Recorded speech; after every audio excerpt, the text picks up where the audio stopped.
The topic that I want to discuss today is whether it might be possible to establish some sort of a rational basis for the perspective, the concept that God spoke to the Jews at Mount Sinai 3,300 years ago.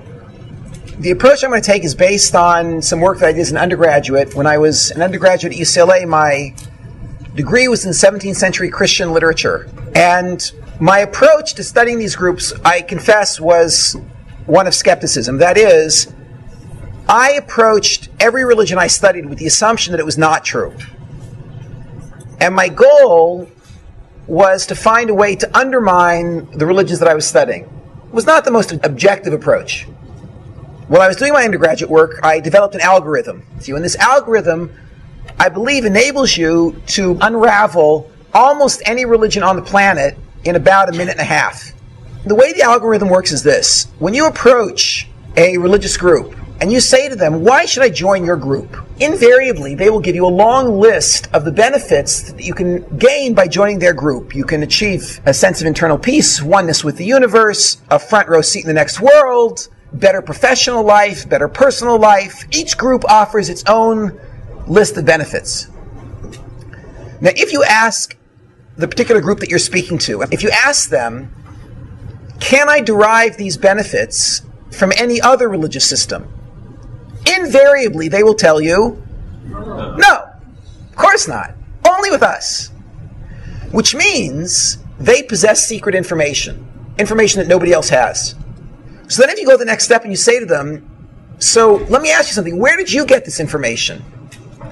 Then they will reveal to you something which I have dubbed the revelation narrative. A revelation narrative is the story of how any particular religion came to possess the secret information that you need to achieve their benefits. All revelation narratives, in every religion I experienced, follow a pattern. So if I was doing a 4-day seminar with you, I would actually schlep you through 20 or 30 or 40 revelation narratives so you can see the pattern. But I'll just describe the pattern to you, and as you go out on your own and research religions, you will notice the pattern immediately.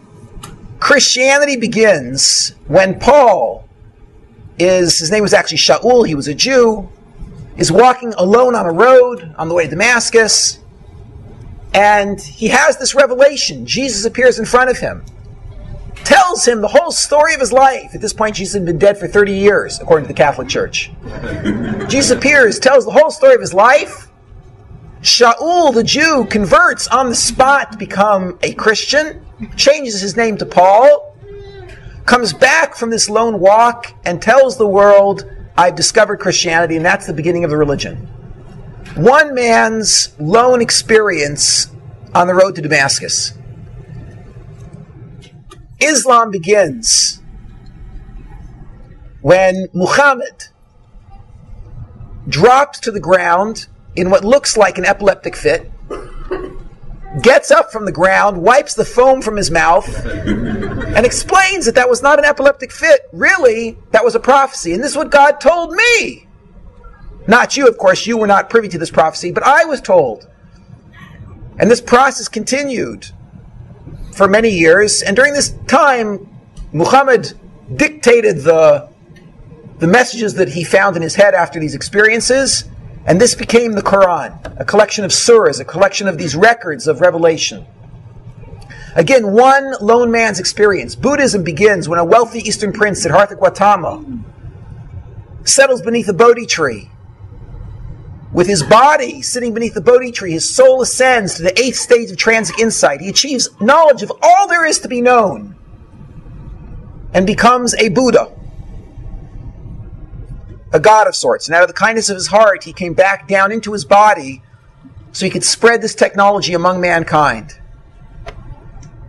There have been other people in Buddhism who experienced what Buddha experienced, what Siddhartha Gautama experienced. In fact, in the history of Buddhism, according to some groups, there were as many as 44 people who achieved the state of being a Buddha. But of course, we only know that because Siddhartha Gautama told us. There is no other person who's ever met any of these other people who made it to the 8th stage besides Siddhartha Gautama himself. So again, you have an entire religion passing through one man. The same is, of course, true of the modern cults. Whichever modern cult you investigate, whether it be the Mormons with Joseph Smith Jr., hiking alone in the mountains, discovering these golden tablets, translating the tablets with a dictionary. The tablets were written in Reformed Egyptian, which is a language only known to Joseph Smith.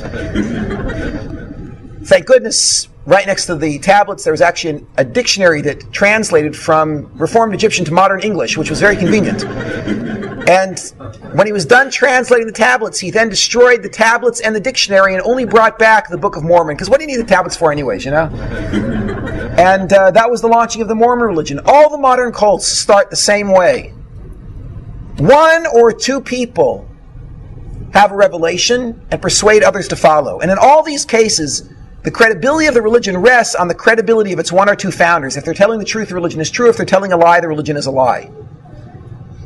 From an academic perspective, from the perspective of the analysis of religions, we call this zero credibility. There is no more reason to believe it than to not believe it. Given that's the case, it's just a wild claim, and the level of credibility is zero. For the first time, I applied this algorithm, this system for completely undermining the credibility of religion by analyzing revelation narratives to a major world religion which I had never tried to destroy before. I had never tried to destroy it because I was brought up in this religion. I was brought up as a Jew, and from the time I was a little kid, it was obvious that Judaism is a joke.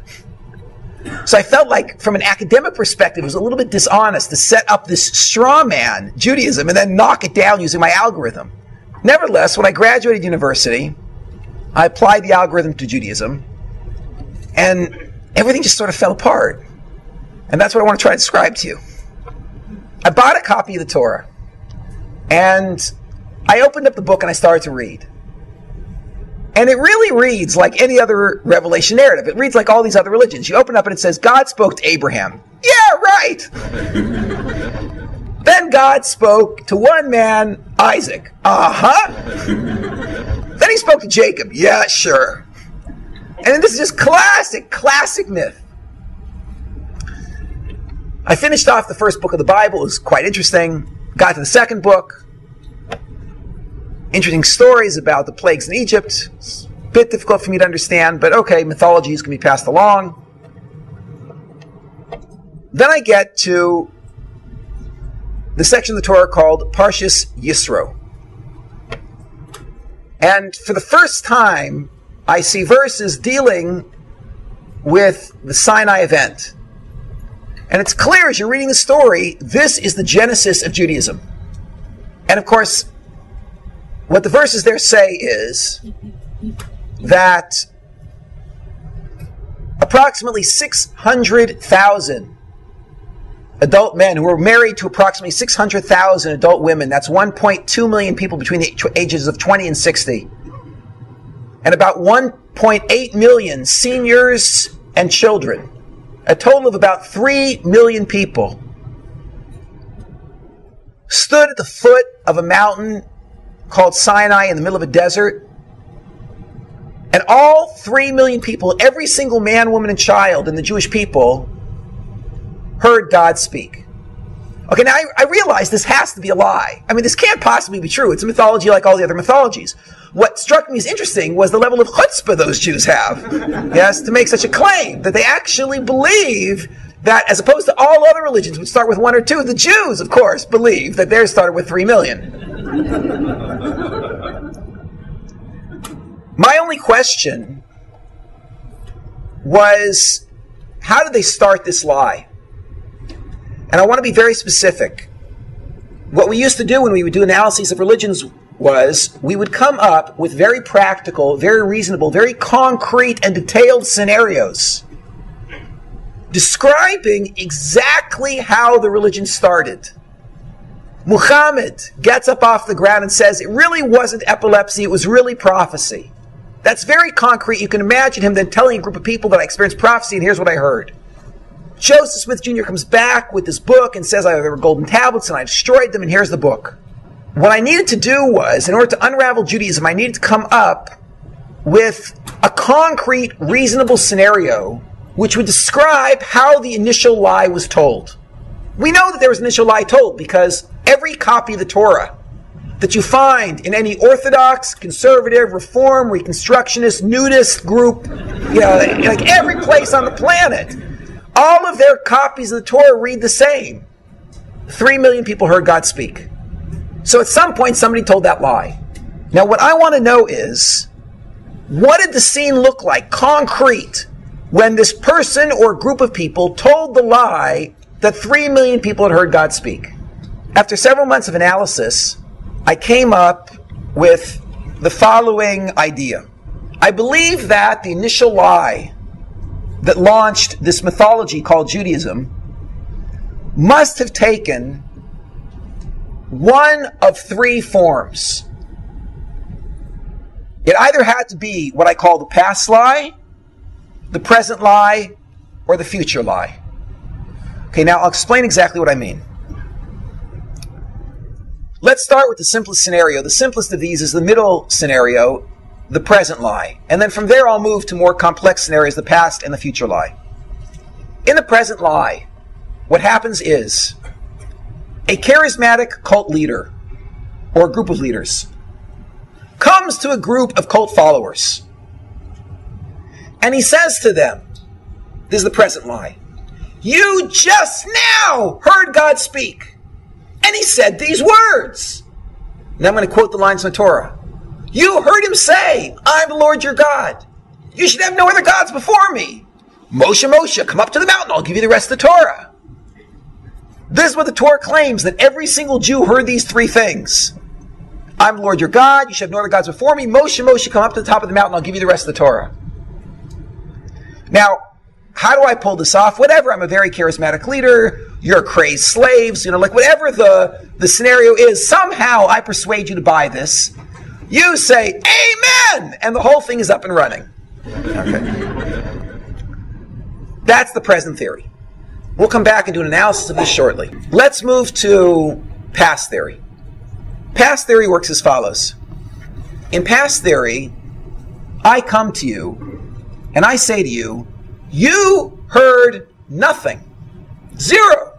However, long ago, your ancestors stood at the foot of a great mountain in the Sinai desert. And there, they heard God speak. All of your ancestors were there. And they heard God say, 'I'm the Lord your God, you should have no other gods before me. Moshe, Moshe, come up to the mountain.' And at that point, they all became Orthodox Jews." Now realize this is a lie. In other words, this is just what I'm telling you. Somehow I persuade you of this. You might ask me then, why doesn't my mother know? Why doesn't my grandmother know? And of course, the true answer to that is because I just made this whole thing up 15 minutes ago in the other room.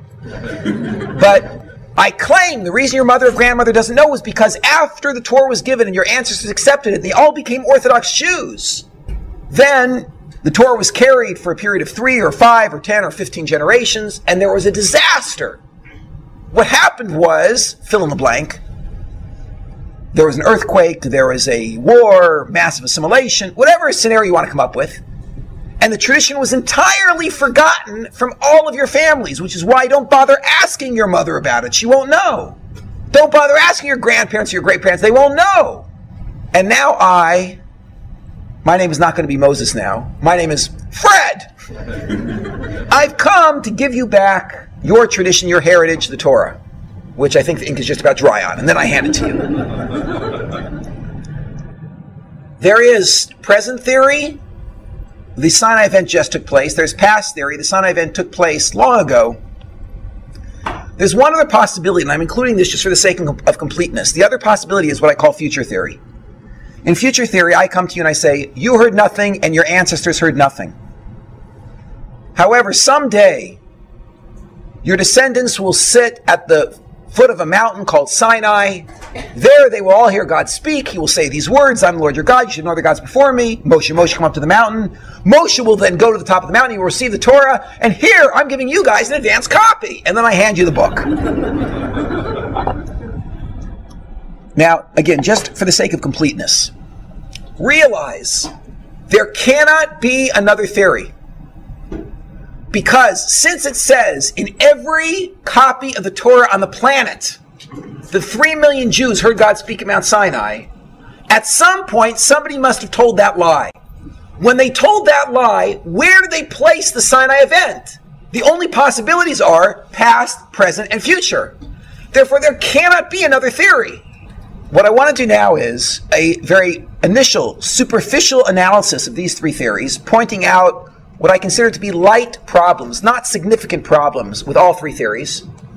And then I'm going to introduce you to what I call the bomb, which is a difficulty which I think unravels all three theories in one shot. First, the light problems. Let's start with present theory. In present theory, I come to you and I persuade you that you just heard God speak, and then I hand you the Torah and you accept it.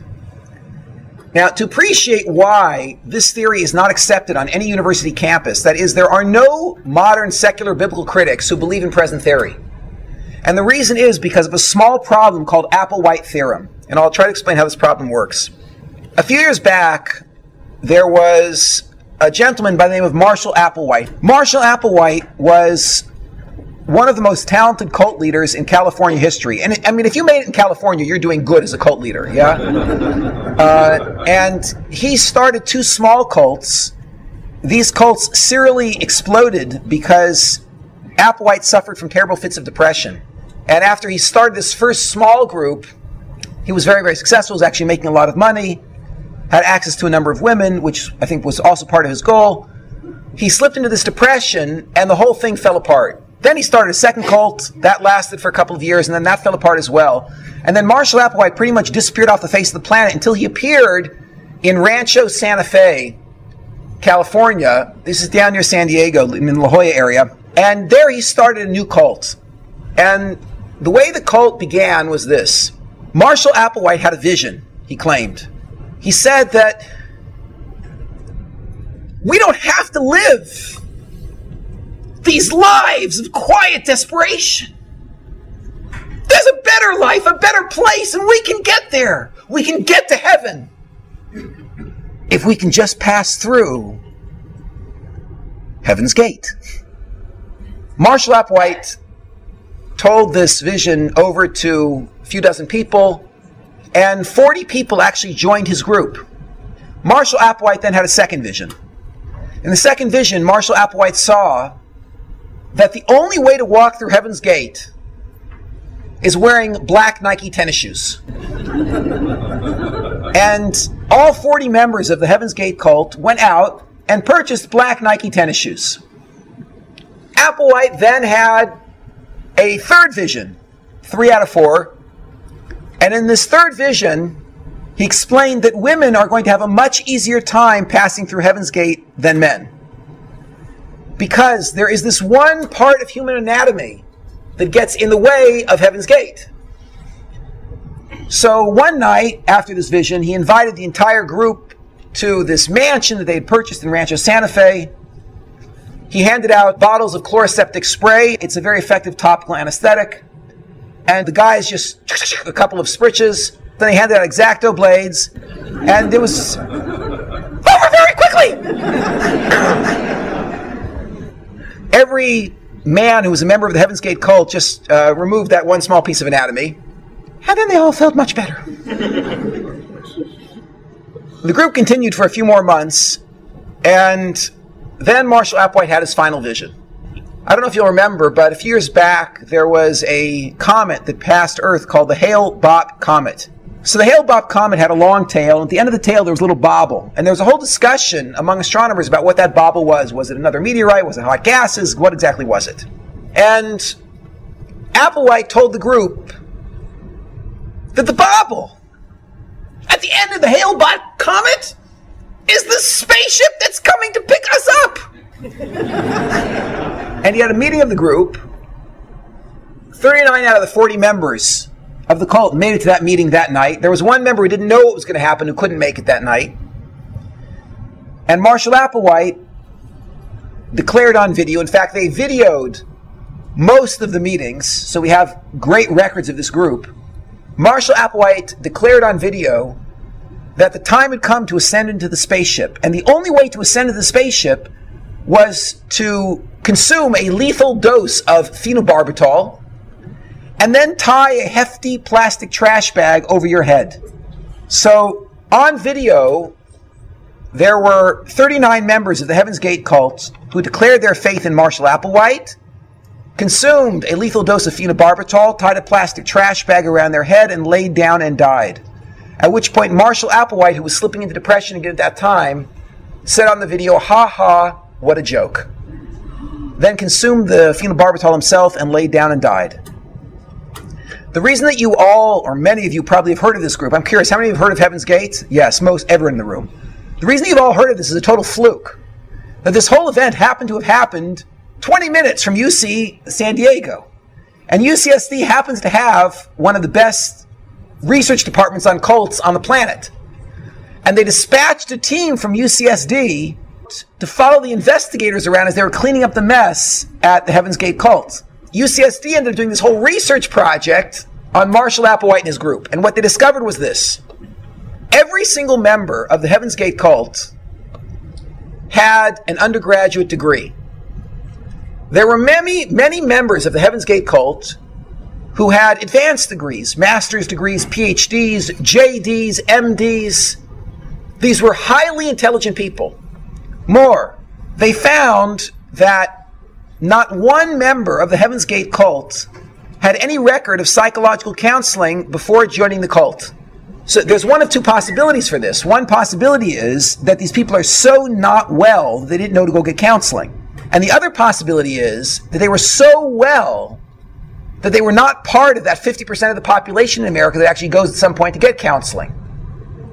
So in order to clarify which was true, the researchers spoke with the families. And it turned out the families said that their relatives were completely normal, totally 100% stable before they joined this group. So you're talking about completely normal, psychologically stable people, well-educated, highly intelligent, who one day went nuts. People are gullible. And given a charismatic leader, they will believe anything, even something that asks them to act self-destructively. Clause A, people are gullible. They will believe anything, even something that asks them to act self-destructively. Clause B, as long as the lie cannot be checked. People are gullible and will believe anything, even something that asks them to act self-destructively. Key, as long as the lie cannot be checked. When Marshall Applewhite said that he had a vision that the only way to ascend to this spaceship that's coming to pick us up is to down a lethal dose of phenobarbital, is there any way to check that lie? No. Which is why it was believed. Now the truth is, Applewhite theorem explains the genesis of every religion you have ever heard of. Paul comes back from a walk to Damascus and says, I just met Jesus on the road. Can you check that lie? Siddhartha Gautama says, I just came down from the 8th stage of transic insight. Can you check that? Muhammad says, I just had a revelation. Joe Smith says, I found this golden tablets. With all of these religions, they conform to Applewhite theorem. That is, they all begin when one or two people have a revelation. That revelation is not checkable. The leader is charismatic and everybody believes it. Okay, let me ask you a question. Why did Marshall Applewhite say, the spaceship that dropped you off here is coming to pick you up? Have some phenobarbital. Why didn't he say the spaceship that dropped your mother off here is coming to pick us up? Or your grandmother? So of course the answer is because if someone told you a lie, that your mother was dropped off here by a spaceship, which is now coming to pick you up and have some phenobarbital, you might make a phone call. And if one of you makes a phone call and your mother says, that's a cult! So you're going to be out of there immediately. As soon as the lie can be checked, you'll spread the word, the entire cult will disintegrate. The theory is, any groups that ever attempted to start with a lie that does not conform to Applewhite theorem exploded. That's why we have no record of them. Because you cannot get away with a lie that is checkable. The main problem with present theory is that it does not conform to Applewhite theorem. In present theory, how does it work? I, Moses, come to you, the Jewish people, and I say to you, yes, you all just heard God speak. He said, I'm Lord your God, you should have no other gods before me. Moshe, come up to the mountain. And what could I do? He called, I had to go. I came down, and here's the book he gave me to give to you. But ladies, gentlemen, before I hand it to you, I just want to give you a preview of coming attractions so you're not shocked when you get to page 78. Yeah, we'll start off here. This is one for the guys. Listen, guys, there is a man handing out X-Acto blades. Each one of the guys, please take one. Yes. It says here what you're supposed to do is, this is on page 78 of the Torah scroll. It says what you do is you spread your legs, let's see, shoulder width apart. That's correct. Then hold the X-Acto blade, it says, in your right hand, and then with a smooth downward motion. Wow, like that. It's over very quickly. That was a man hyperventilating. Calm down. No, it's only the end you have to cut off. It's not the whole thing, yes? What do you mean, why should you do this? Well, the gods who you heard speak told me to tell you this. Now, ladies, gentlemen, can you imagine being a little bit, I'm sure the men can imagine, being a little bit hesitant to believe this? If you hadn't heard God, you might not be willing to take this on. Here's another one. There are dozens of these. Ladies, listen, don't worry. We're not going to be walking through this this desert forever. Eventually, we're going to be out of this. We're going to come to the land of milk and honey. Ladies, you're all going to get apartments in Haifa and in Beersheba. For $250,000, get one in Harnof. Come, it's going to be wonderful. Just follow me. But listen, I want to warn you, ladies, when you get to page 237 of the Torah scroll, there's this commandment. I should tell you about it before I hand you the book. It says here that, 3 times a year, at pre-announced periods, that's Pesach, Sukkot, and Shavuos. So all of us able-bodied men, anyone of fighting age, we are all going to abandon you on the borders. And we're going to go up to Jerusalem and have a party. Oh, ladies, I know what you're worried about. You're concerned that perhaps the Egyptians or the Lebanese or the Jordanians or the Syrians are going to come pouring over the borders and rape, rob, and pillage. Ladies, don't worry. The God of you heard speak is going to protect you. Now you can imagine someone being a little bit hesitant. Here's one of my favorites. Ladies, gentlemen, listen. When you get to page 592 of the Torah scroll, realize this is going on 1200 BCE. Yeah, at this point, there's no electricity. There's no freeze drying. In those days, when there was a good crop, people lived. When there was a bad crop, people starved to death. So it says right here in the Torah, this is the book I'm about to hand you, that, once every 7 years, we're not going to plant. No, you misunderstood what I meant. You thought I meant that you'll plant the first year, and then you'll plant the second year, you'll plant the third year, the fourth, the fifth, the sixth, the seventh, and this way we'll rotate our crops, and the land will always be fertile. No, that's not what I meant. What I meant was, once every 7 years, none of us will plant. Isn't that a great idea? Because of Applewhite theorem, this is rejected in secular circles.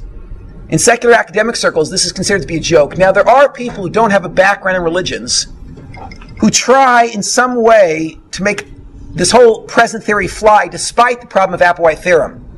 People come up, people who don't have a background, don't know what works and what doesn't work in human psychology, will say, they were a bunch of, crazed slaves, and there was, mass hysteria, and they were hallucinating, and whatever. They just believed what he said because they were all fools.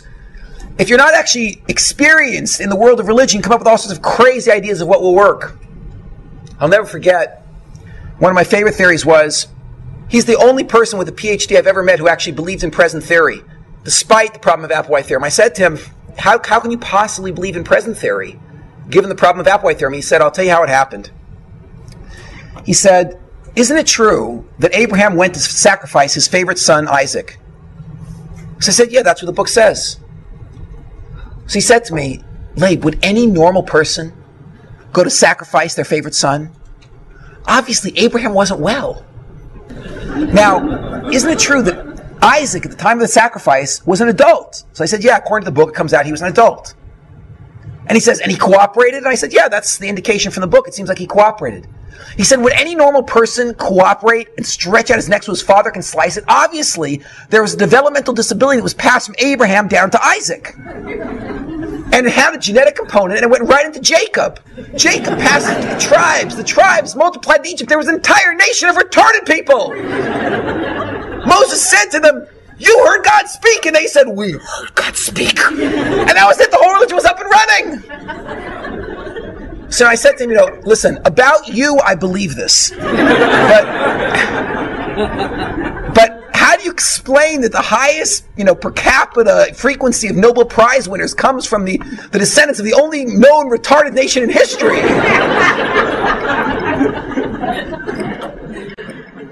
Someone told me when they left Egypt, it said in the book that they each walked out with only one box of matzahs. Now, even with the constipation factor, how long is that supposed to last?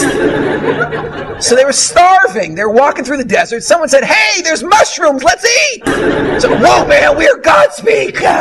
It's a national drug trip.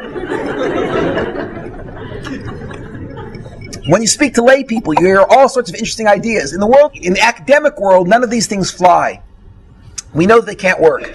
But we know they can't work because of Applewhite theorem. But nevertheless, for the minute, any idea that occurs to you that might keep present theory alive, keep on the board.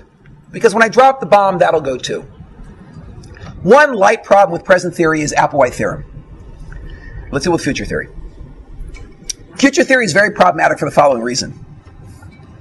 In future theory, I come to you and I say, you heard nothing. And your ancestors heard nothing. But someday God will speak to your descendants. Now, to appreciate the problem with this theory, let me show you a strength of past and present, and you'll see the weakness of future. Let's take present. I come to you and I say, you heard God speak. Let's say somehow I persuade you. What do you tell your children? 4 words. I heard God speak. What does your child tell his child? My mother and father heard God speak. What does your grandchild tell his child? My grandparents, my great-grandparents, my great-great-grandparents, my ancestors heard God speak. So you see, the present lie would create the sociological phenomenon that we find in the world today. That is, walk up to any Jew on the planet, Reform, conservative, Orthodox, secular, anybody, and ask them, excuse me, did you ever have an Orthodox ancestor? What will this person say? They have to say yes, because before 200 years ago, there was no such thing as Reform, conservative, etc. There was only Orthodox. So given that's the case, they will say yes. That means every Jew alive today, unless they're the convert or the child of a convert, every Jew alive today, within 200 years, can trace their family back to some person who believed with all their heart and soul that God spoke to the Jews at Mount Sinai. That's the first link in a group of links going back in this chain to the point when the lie was told. We have to explain this sociological phenomenon, this chain of people going down through history who believed with all their heart and soul that God spoke to their ancestors. Now we're assuming it's a lie. But what was the lie that would have started this chain coming down through history? Present lie could have done it. Because in the present lie, you tell your children, they tell their children, and there's this rumor started that your ancestors heard God speak. Go to past theory. In past theory, I tell you, you heard nothing, but your ancestors heard God speak. I persuade you. What do you tell your kids? Our ancestors heard God speak. What do they tell their kids? Our ancestors heard God speak. And you'd have a chain coming down through history that exists. A group of people saying our ancestors heard God speak. Now watch. Here's the problem with future theory. I come to you and I say, you heard nothing, your ancestors heard nothing. But someday God will speak to your descendants. What do you tell your kids? We heard nothing. Someday God will speak to our descendants. What do they tell their kids? Same thing. What do they tell their kids? Same thing. And you end up with a chain going down through history saying God never spoke. Someday he will, but he hasn't yet. That chain does not exist. The future lie cannot explain the sociological phenomena that we're facing, which is this link of people going down through history all claiming their ancestors heard God speak. Do you see the problem with future theory? It's a light problem with present, a light problem with future. One more, the past theory.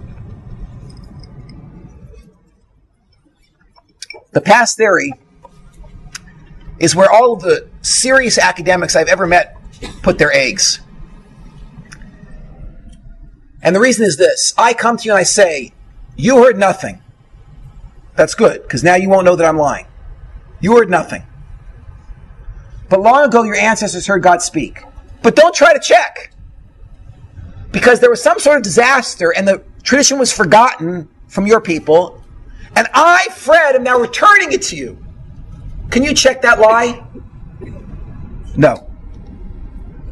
I'll say the tradition was lost 500 or 1,000 years ago, 2,000 years ago. The farther back I put it, the bigger the gap, the more untestable my lie is, and therefore the more secure it is.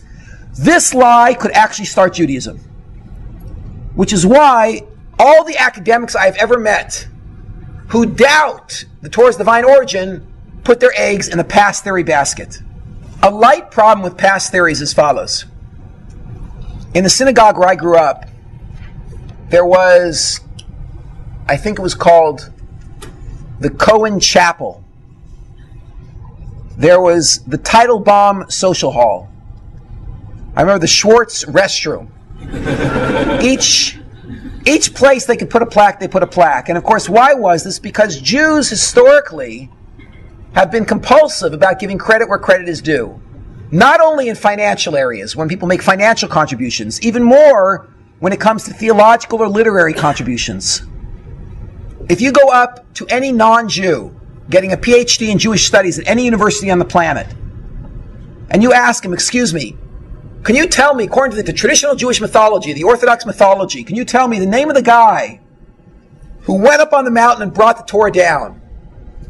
So they'll say, it was Moses. Everybody knows it was Moses. It's a famous name, made a great contribution.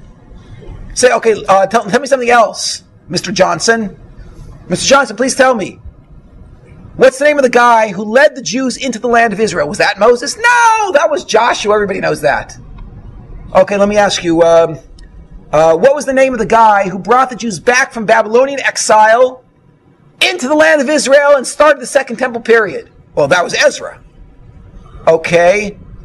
The name of the man who codified the Mishnah? Oh, let's see, that was Judah the Prince.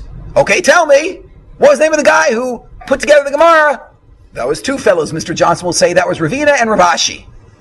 These are all famous names. We know the names of everybody who made a great contribution in Jewish history.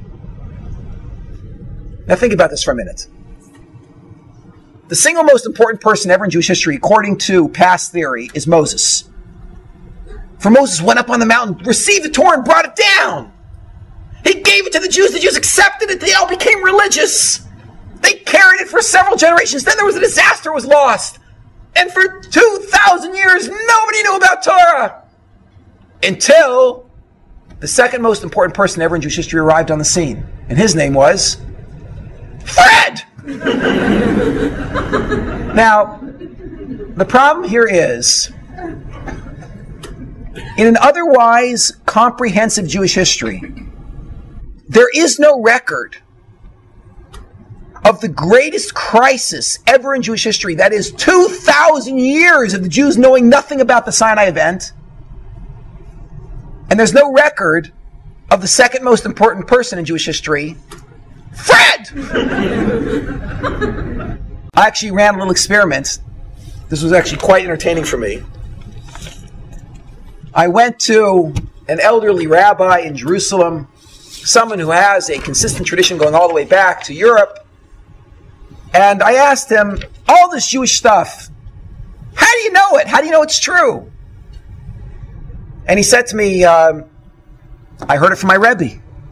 I said, yeah, what's your Rebbe's name? He said, my Rebbe's name is Rabbi Yerucham Levavitz. I said, yeah, when did he live? When did he die? He gives me the birth dates, the death dates. I check it. I find several books that actually indicate a relationship between Rabbi Yerucham Levavitz and this guy. And I accept, okay, there probably was a relationship, this man probably existed. Then I start doing research. Who was Rabbi Yerucham Levavitz's Rebbe? And I find several Jewish books all saying that Rabbi Yerucham Levavitz was a student of Rav Simcha Zissel Zayv. I trace it back. Who was Rav Simcha Zissel Zayv's Rebbe? Well, he learned from a fellow by the name of Rav Yisrael Salanter. And I confirmed from 4 different sources there actually was a relationship. And so I played the game until I produced this document. It's a fascinating document. On the bottom right is Rabbi Yerucham Levavitz, the Rebbe of the man I was speaking to. On the top left is Moses at Mount Sinai, with birth dates and death dates. Now, this is one of thousands and thousands of Torah traditions you could produce. Now, I'm not telling you, God forbid, that this is true. What I'm telling you is, this is what those Orthodox Jews believe. I got this from their sources. And what's strange is, every single year in a 3,300-year-old tradition is accounted for. There's no record of a gap. And there's no record of a man anywhere on this list who, after 2,000 years, brought the Torah back to the Jews. So one problem with past theory is, if it started when I told you that, yes, we just recovered from a 2,000-year gap and I fret I'm restarting it, you might mention that to your children. And they might mention to their children there would be such a record in Jewish history, and no such record really exists. Which made me question whether or not, in fact, Fred could have ever existed. So there's a light problem with present theory, the Applewhite theorem. There's a light problem with future theory. It wouldn't start the sociological phenomenon that we're looking at, which is a group of people moving down through history who believe that God already spoke to their ancestors. And there's a light problem with past theory. There's no record of Fred. But none of these impress me until I hit the bomb. And here I'm going to conclude. Imagine that I hold up for you a solid gold, 14-karat gold pen. And I show you that this pen is not only 14-karat gold, but it writes with 14-karat gold ink. So you say, you know, Labe, that's a nice pen, but you're a Jewish teacher. Where'd you get one of those? So I say, you're right. You know, on my salary, I can't really afford these. What I did was, I have this handy-dandy chemical equation, which enabled me to convert blue plastic into 14-karat gold. Alchemy, I did it. Here it is. Here's the formula. And you say to me, Labe, how interesting. Could I borrow that for a few minutes? And you run off with this thing, you copy it, and you hand it out to 50 groups of chemists and physicists to see if I was lying or if I told the truth. And you take this document, you give it to them all, and for 30 years, 3 times a day, these 50 groups of physicists try to reproduce my experiment to see if I was lying or telling the truth. And at the end of 50 years, they all come back, and they throw the paper on the table and they say it didn't work. Tell me, what do you conclude? Was I lying or telling the truth? I was lying. You're right. Now let me explain how you know that I'm lying. Because all of you accept as the fundamental principle of science, the backbone of the scientific method, that anything that is natural will happen more than once. I can't say I just got lucky. If it happened once, it will happen twice. And if you can't do it a second time, it's because it can't be done naturally. I did my work at UCLA on what we call North Campus. North Campus is where we deal with the humanities. I had friends on South Campus. On South Campus, everyone was well familiar with this principle of science. Anything that's normal happened more than once. On North Campus, we adopted the same principle. I have friends who are in the history department there. I know that some of you studied history. Within history, they borrow this principle that anything that's normal will happen more than once. And they come up with their own algorithm, their own theorem. And that is 3 words. History repeats itself. And for anyone who's ever studied history, you know that it's true. Now, not in gruesome detail. There was never another Napoleon, and there was never another French Revolution. However, events like the French Revolution have happened over and over and over again in history, and men doing things generally like Napoleon did do repeat. That is, the generic themes happen over and over again. The itsy-bitsy details you don't see more than once, usually. We, in the study of religions, borrowed the same principle. In fact, one of my assignments at some point was to try to isolate the minimal number of themes I could come up with, which would allow me to produce every revelation narrative, every religion on the planet. And I actually produced every religion on the planet with 25 puzzle pieces. That is, if you give me 25 themes, the themes that I specify, general themes, I can create any religion on the planet. There's the man who achieves great wisdom and then comes down and heals people. There's the person who becomes God incarnate, right? There's 25 themes. I can create any religion you want except for one. There's one religion I can't create. There's one unique claim which is not specific, which is generic. That is, only once in 4,000 years of recorded human history was there ever a group who said, quote, God spoke to a group of people. Doesn't have to be 3 million in the science. God spoke to a group of people. That only happens 1.5 times in human history. Once by the Jews, and once half a time in another case I'll describe momentarily. How does this work now? Let's apply the theorem. Let's say you come to me and say, I'll tell you how it happened. It was a national drug trip. So I say, great, gosh, why didn't I think of that? A national drug trip, that could do it. Let me ask you something. Is a national drug trip a natural event? Now you want to defend your theory. So you say, yeah, it's natural. I say, let me ask you a second question. Do natural events happen more than once? You say, yeah, of course. I ask you a third question. Did that ever happen again? Was there ever another group in history because of a national drug trip all thought they heard God saying the same words? You say, no. Then I say, then that's not natural. So wait, I'll tell you what happened. It was an evolving mythology. They first said it was one person heard God speak, then 10 people, then 5 generations later it was 100 people, then 50 generations later it was 10,000 people, then it was a whole nation. I said, wow, why didn't I think of that evolving mythology? Let me ask you something. Is it natural for mythology to evolve that a group of people heard God speak? You say, yeah, that's natural.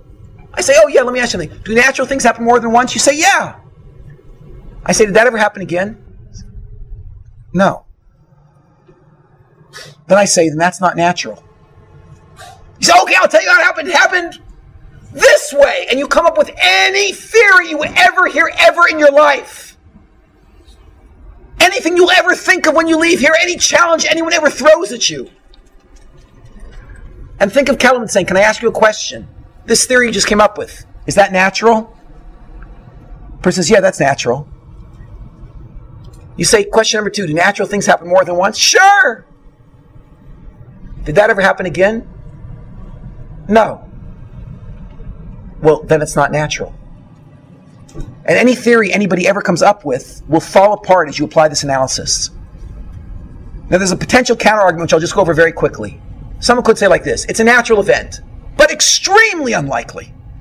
So unlikely that it's only happened once so far in 4,000 years. But it could happen again any second. And it is natural, just so outrageously unlikely that it hasn't happened yet since that one time. So just to borrow from statistical theory for a minute, we can say this in layman's terms or in mathematical terms. If the odds of an event taking place naturally are 1 in a million, what are the odds the event did not take place naturally? That is, what is the odds the event is somehow rigged?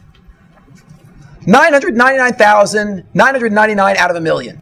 What are the odds of me taking a couple of dice, throwing the dice onto the table, and I tell you I'm the luckiest guy in the world, watch this, I throw the dice onto the table and boom, double sixes pop up. What are the odds that would happen? 1 in 36. 1 in 36 that I'll get double sixes. Now, let's say I tell you, oh, that's nothing. You want to see really lucky? I take the dice, pull them back again, boom, throw them again, and they come out double sixes the second time. What are the odds of getting double sixes twice in a row? So the odds are 1 in 1,296. Now, if I threw double sixes twice in a row, how many people in this room would believe, in fact, I'm the luckiest guy in the world? Okay, a couple of people. Now, I then throw the dice a third time and say, oh, that's nothing. Watch this, right? I toss them again. Boom, both. Double sixes 3 times in a row. The odds of getting double sixes 3 times in a row are 1 in 46,656. There is now a 1 in 46,656 chance these dice are not loaded. And there is a 46,655 out of 46,656 chance that these dice are loaded. How many people in the room believe I'm the luckiest guy in the world? I throw the dice a 4th time, and I get double sixes, and I tell you I'm really incredibly lucky. The odds of that happening are 1 in 1,679,616. At this point, how many people believe that I'm just incredibly lucky? Raise your hand. Oh, good. A few guys still. Fine. Okay, now, I throw the dice another 100 times in a row, getting double sixes. At this point, the guy behind the craps table has called the police. And I'm just telling him I'm really, really lucky, yeah? Okay. When I'm up to 175 double sixes in a row, so the police are putting on the handcuffs and they're dragging me out of the room, and I keep saying, guys, what's the problem? There is a 1 in 14,560,000,000 chance that I could have just gotten lucky. Why are you doing this to me? And when I'm standing in front of the judge, I say to him, look there is a 1 in trillions chance. And the reality is that if any of you ever witnesses an event, and the odds of that event taking place naturally are 1 in trillions, then you would have to be crazy to believe that event just took place naturally. And that's why the judge doesn't believe it. I say, listen, there is a 1 in trillions chance.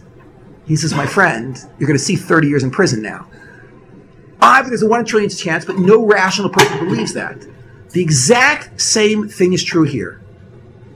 If it is outrageously unlikely that a natural event led to the Jewish belief that God spoke to the Jews at Mount Sinai, then it must be outrageously likely that it was not a natural event, but a supernatural event, a miracle, which actually created this mythology, or actually this story.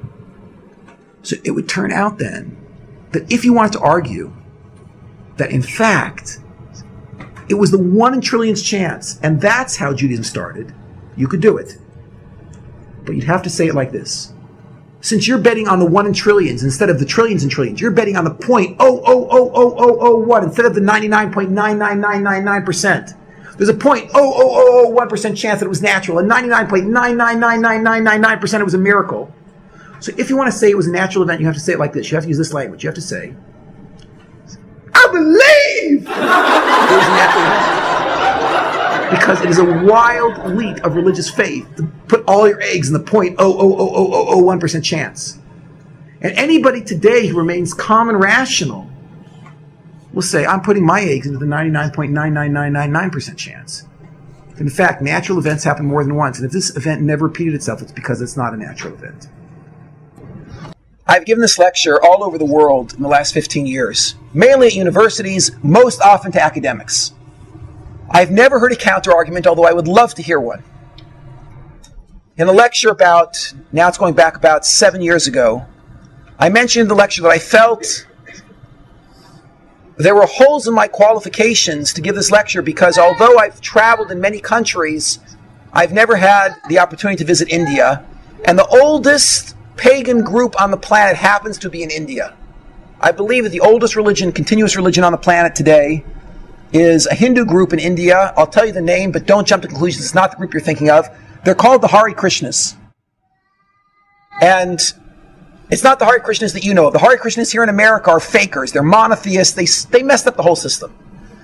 The original Hare Krishnas in India, they're polytheists, the original polytheists. They were probably the same sort of religion that Abraham was watching when he was growing up.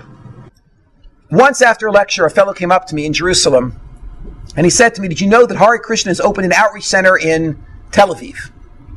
I said, it's not possible. They don't do this sort of outreach, and they would never come to Israel. It's got to be the American Hare Krishnas. She said, no, it's the original guys from India. I know it's the original guys from India. So I checked it out. I ended up meeting with basically the director of outreach for their group. And sure enough, they were the original Hare Krishna from India. And the guy's name, I can't tell you his name for reasons you'll understand in a minute, but the guy's name sounded like Shroodlu Goldberg.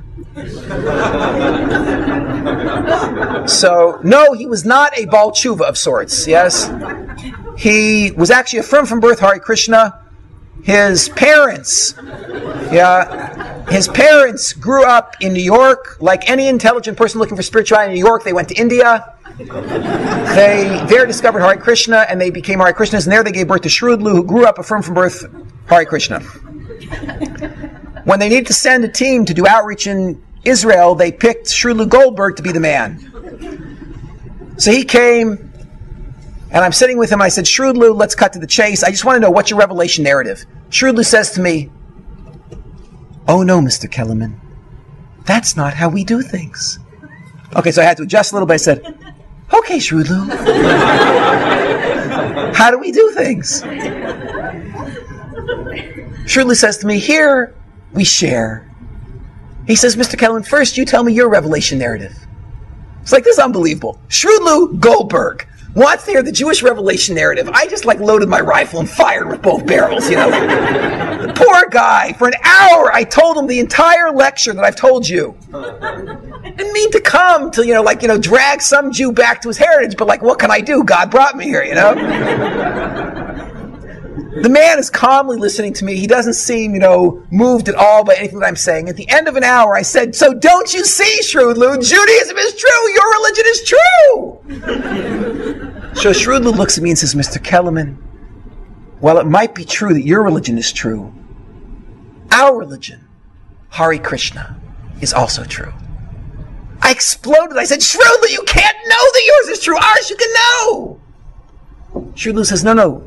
We can also know that our religion is true. I said, how? He says, we also have a mass revelation. And what bothered me was the man was so sincere. And I said to him, what are you talking about? And he says, haven't you ever read the Bhagavad Gita? And I said, you're darn right I've read the Bhagavad Gita. It's a famous Hindu tract. It's about a battle between two peoples. He says, Mr. Kellerman, at the battle of the Bhagavad Gita, how many people were present? There were 3 million. He says, yes, Mr. Kellerman, and we have an oral tradition that at the battle of the Bhagavad Gita, our chief god, Krishna, descended in the sight of all 3 million people. He spoke to them and all 3 million people dropped dead just like your people at Sinai. So I turned white. I didn't know what to say. I was trying to picture, how am I going to look in a toga?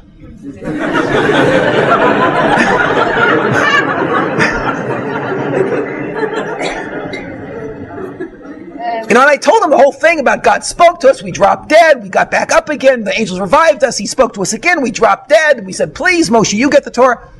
I said to him, let's go over this again. God spoke to them, they all dropped dead, what happened next? He said, well, what do you mean? I said, God spoke to them, they all dropped dead, what happened next? He said, well, they laid there. I said, well, they didn't get back up again? He says, no. So I said, they were all dead? He said, yeah. So I said, then how do you know the story? So he says, well, many, many years later, that God came to one guy, told him, and then he told everybody else. I want to close with a beautiful section from the Torah. I opened up a Chumash on the spot. I had the Chumash there, and I read him this passage. This is Dvarim, Deuteronomy 4:32. You might inquire about times long past. Going back to the time that God created man on earth, exploring one end of the heavens to the other. This is basically what I did. See if anything as great as this has ever happened. Or if the like has ever been heard. Well, like what? What's the Torah's challenge here? What's so amazing? Has any nation ever heard God speaking out of fire as you have and still survived? The Torah understands that it's very easy to start a cult saying that everyone heard God speak, drop dead, and there's no traces left. But every single person sitting in this room can trace themselves back to a person who believed with all their heart and soul that God spoke to their ancestors at Mount Sinai, and from there it's straight shot going back 3,300 years. And there is no way that such a lie can be started. It cannot be a lie. Because if there was some way for that sort of a lie to be started, we would find some trace of it in some other religion on the planet. Thank you. For more, please visit simpletoremember.com. Handpicked Jewish articles, audio and videos. Only the good stuff. All free. No sign-up.